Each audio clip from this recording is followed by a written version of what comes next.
बिस्मिल्लाहिर्रहमानिर्रहीम अस्सलाम वालेकुम। जो हमने एसएसटी की सीरीज़ स्टार्ट की है उसमें आज पाकिस्तान स्टडी का लेक्चर नंबर 11 है। हम 11 लेक्चर पर पहुंच गए हैं। आप सबको पता होगा कि एसपीएससी ने एक नोटिफिकेशन निकाला था कि ईद के बाद एसएसटी के पेपर वो कंडक्ट करवाएगा। तो आप सबके पास जो है अभी तक 20 दिन है, आपकी अच्छी तैयारी हो सकती है। मेहनत करें, अच्छे तरीके से तैयारी करें। तो चलिए आज की वीडियो को स्टार्ट करते हैं। सबसे पहला क्वेश्चन है, वो resign from the Imperial Legislative Council in sheer protest against Rowlatt Act. Rowlatt Act के अगेंस्ट जो है किसने इम्पीरियल लेजिस्लेटिव काउंसिल से रिज़ाइन दी थी? तो उसका सही ऑप्शन है ऑप्शन सी, कायदे आज़म ने जो है वो रिज़ाइन किया था इम्पीरियल लेजिस्लेटिव काउंसिल से। क्योंकि रॉवलेट एक्ट में क्या था, उसमें यह था कि इंडियन कोई भी बंदा बिना वारंट के अरेस्ट किया जा सकता है और उसको ट्रायल का हक भी नहीं होगा और शक के बुनियाद पर भी उसको अरेस्ट किया जा सकता है अगर वो किसी भी ऐसी एक्टिविटीज़ में मुलविस होगा जो कि गवर्नमेंट के अगेंस्ट है। ठीक है, थोड़ी एक्स्ट्रा इन्फॉर्मेशन, जैसे कायदे आज़म पैदा कब हुए? 25 दिसंबर 1876 में वो पैदा हुए और उनका इंतकाल कब हुआ? 11 सितंबर 1948। कायदे आज़म को हिंदू मुस्लिम यूनिटी का एम्बेसडर किसने जो है वो टाइटल दिया था? वो दिया था सरोजनी नायडू ने। और कायदे आज़म को जो है उनका नाम था मोहम्मद अली जिन्ना। उनको कायदे आज़म का टाइटल किसने दिया था? वो दिया था मौलाना मज़हरुद्दीन शहीद ने। अब कायदे आज़म का जिक्र आ गया तो थोड़ा बहुत गांधी को देख लेते हैं कि महात्मा गांधी, इनका नाम था मोहनदास। ठीक है, इनको महात्मा गांधी का टाइटल किसने दिया था? वो दिया था रविंद्रनाथ टैगोर ने। ठीक है, और महात्मा गांधी कब पैदा हुए थे? वो 2 अक्टूबर 1869 में पैदा हुए और जनवरी 1948 में जो है उनका इंतकाल हो गया था। और कायदे आज़म ने जो है 1906 में कांग्रेस को ज्वाइन किया था और 1913 में कायदे आज़म ने जो है वो ऑल इंडिया मुस्लिम लीग को ज्वाइन किया था और 1920 में जो है उसने कांग्रेस से भी रिज़ाइन कर दिया था। 1919 में उसने इम्पीरियल लेजिस्लेटिव काउंसिल से रिज़ाइन किया था और 1920 में उन्होंने जो है वो इंडियन नेशनल कांग्रेस से रिज़ाइन किया था। अगला क्वेश्चन है, when the Rowlatt Bill was presented before Imperial Legislative Council. Rowlatt Bill को जब इम्पीरियल लेजिस्लेटिव काउंसिल के सामने पेश किया गया था, how many non official members voted against it. अब यहाँ पर नॉन ऑफिशियल का मतलब होता है कि ऐसे इम्पीरियल लेजिस्लेटिव काउंसिल के मेंबर जो कि इंडियन होते थे। ऑफिशियल वो होते थे, उनको ब्रिटिशर बोला जाता था और इंडियंस को बोला जाता था नॉन ऑफिशियल। तो इसमें पूछ रहा है कि वो बिल की कितने जो है नॉन ऑफिशियल मेंबर्स ने मुखालफत की थी या उसके अगेंस्ट वोट दिया था। तो उसका सही ऑप्शन है ऑप्शन ए, 23 मेंबर्स ने जो है उसके अगेंस्ट वोट दिया था।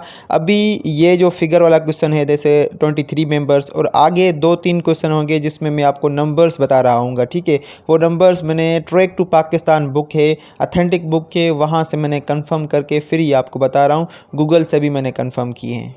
अगला क्वेश्चन है, who ordered the police to fire on crowd gathered in Jallianwala Bagh. Jallianwala Bagh में जो लोग प्रोटेस्ट कर रहे थे अगेंस्ट रॉवलेट एक्ट, ठीक है, उन पर फायरिंग करने का हुक्म किस पुलिस अफसर ने दिया था? तो उसका सही ऑप्शन है ऑप्शन ए, जनरल डायर ने हुक्म दिया था कि आप इन पर फायर खोल दें। ठीक है, तो उसके नतीजे में काफ़ी सारे लोग मर गए थे। इस इंसिडेंट को हम बोलते हैं जलियांवाला बाग मैसेकर। ठीक है, जलियांवाला बाग कौन सी सिटी में है? ये अमृतसर में है। अमृतसर जो कि गोल्डन टेम्पल के हवाले से मशहूर है। दूसरे जो ऑप्शन लिखे हुए हैं, लॉर्ड कर्जन। लॉर्ड कर्जन का आपको पता है, इसने बंगाल की पार्टीशन की थी 2 हिस्सों में 1905 में।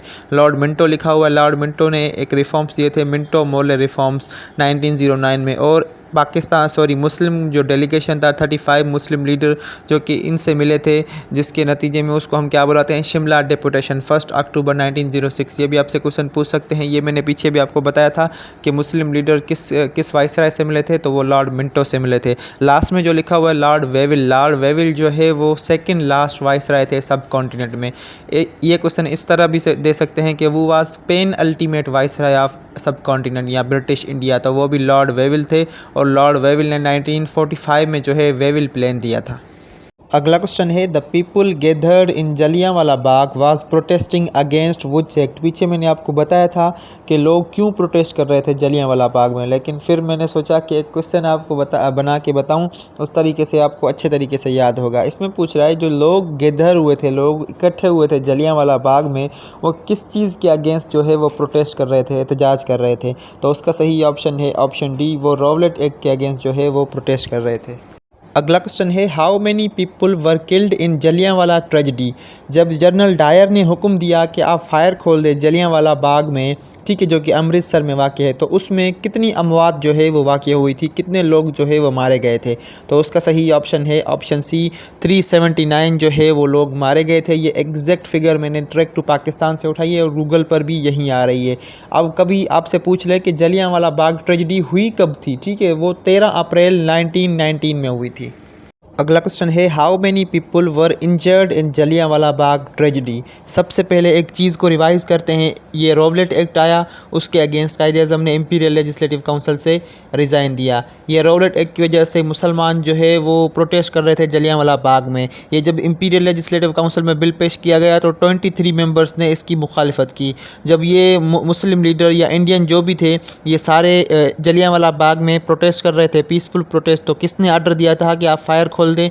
जनरल डायर ने आर्डर दिया था। इस ट्रेजेडी को हम क्या बुलाते हैं जिसमें काफ़ी सारे लोग जलियांवाला बाग में मारे गए? इसको हम बुलाते हैं जलियांवाला बाग मैसेकर या जलियांवाला बाग ट्रेजेडी। ठीक है, इसमें जो है कितने लोग मारे गए थे? 379 लोग मारे गए थे। अब इसमें पूछ रहा है कि 379 लोग जो है वो मारे गए थे और इंजर्ड कितने हुए थे, ज़ख्मी कितने हुए थे? तो उसका सही ऑप्शन है ऑप्शन ए 1200 जो है वो लोग ज़ख्मी हुए थे। अगला क्वेश्चन है after the tragedy of Jallianwala Bagh martial law was imposed in which province. जब ये ट्रेजेडी हो गई जलियांवाला बाग की, उसके बाद कौन से प्रोविंस में जो है मार्शल लॉ लगाया गया था? ये क्वेश्चन जो है कमीशन के पेपर में भी आया था और पंजाब के तकरीबन 2-3 टेस्ट में मैंने 17th ग्रेड के जो है पेपर में ये सवाल देखा था। ये बड़ा ही इंपॉर्टेंट सवाल है, इसको अच्छे तरीके से याद कर लें। तो उसका सही ऑप्शन है ऑप्शन सी पंजाब प्रोविंस में जो है वो मार्शल लॉ लगाई गई थी, क्योंकि अमृतसर जो है वो पंजाब प्रोविंस में आता है। आपको पता है कि जलियांवाला बाग जो है वो अमृतसर में वाक़या है।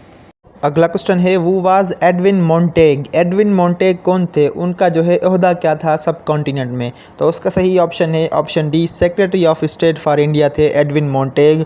और आपने एक रिफॉर्म सुने होंगे Montague and chums for reforms. तो मॉन्टेग जो थे वो सेक्रेटरी ऑफ स्टेट थे और चम्स फॉर जो थे वो थे वाइसराय ऑफ इंडिया। इन्होंने मिलकर एक रिफॉर्म्स दिए थे। आपको पता होगा कि उनको हम बुलाते हैं Montague and chums for reforms, जो कि इन्होंने दिए थे 1919 में।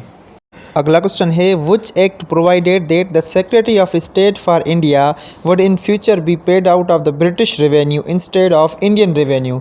सबसे पहले क्या होता था, पहले जो है ब्रिटिश क्राउन ने या ब्रिटिश क्वीन ने जो है ऑफिशियली टेक ओवर कर दिया था, तो सेक्रेटरी ऑफ स्टेट था उसकी जो तनख्वाह थी या उसकी जो पे थी वो जो है इंडिया के ख़जाने से पे किया जाता था।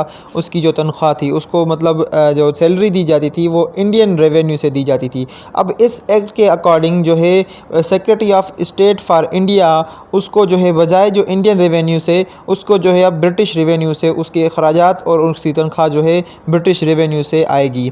तो ये किस एक्ट में ये चेंजिंग की गई थी? तो उसका सही ऑप्शन है ऑप्शन सी एक्ट ऑफ 1919, जिसे हम Montague and chums for reforms के नाम से भी जानते हैं या गवर्नमेंट ऑफ इंडिया एक्ट 1919 भी हम बोलते हैं। अगला क्वेश्चन है in which act dyarchy system was introduce. Dyarchy system जो है कौन से एक्ट में इंट्रोड्यूस किया गया था? तो उसका सही ऑप्शन है ऑप्शन ए एक्ट ऑफ 1919 में जो है डायरकी सिस्टम को इंट्रोड्यूस किया गया था। आपसे कहीं पर क्वेश्चन पूछे कि बाई कैमरल लेजिस्लेचर कौन से एक्ट में जो है वो प्रोवाइड किया गया था, तो वो भी 1919 में प्रोवाइड किया गया था। एक और आपसे क्वेश्चन पूछ सकते हैं कि डायरकी सिस्टम 1919 में जो है वो इंट्रोड्यूस किया गया था और उसको जो है एबोलिश कब किया गया था, उसको ख़त्म कौन से एक्ट में किया गया था? उसको जो है 1935 वाले गवर्नमेंट ऑफ इंडिया एक्ट में जो है ख़त्म कर दिया गया था। एक और आपसे क्वेश्चन पूछ सकते हैं वो कितने साल ऑपरेशन रहा था, ऑपरेशनल, ठीक है, मतलब कितने साल उसने काम किया था? तो वो 1921 से लेकर 1937 तक जो है वो ऑपरेशनल रहा था। ये सवाल आप याद कर लें, 1921 से लेकर 1937 से ये क्वेश्चन जो है काफ़ी मरतबा रिपीट हुआ है। तो ये थी आज की वीडियो। उम्मीद करता हूँ ये वीडियो आपको पसंद भी आएगी और डेफिनेटली आपको काम भी आएगी। अगर वीडियो आपको पसंद आई हो तो वीडियो को लाइक कर दें, चैनल को सब्सक्राइब कर दें। मिलते हैं अगली वीडियो में, तब तक के लिए अपना बहुत सारा ख्याल रखिए, मुझे दुआ में याद रखिए। अल्लाह हाफ़िज़।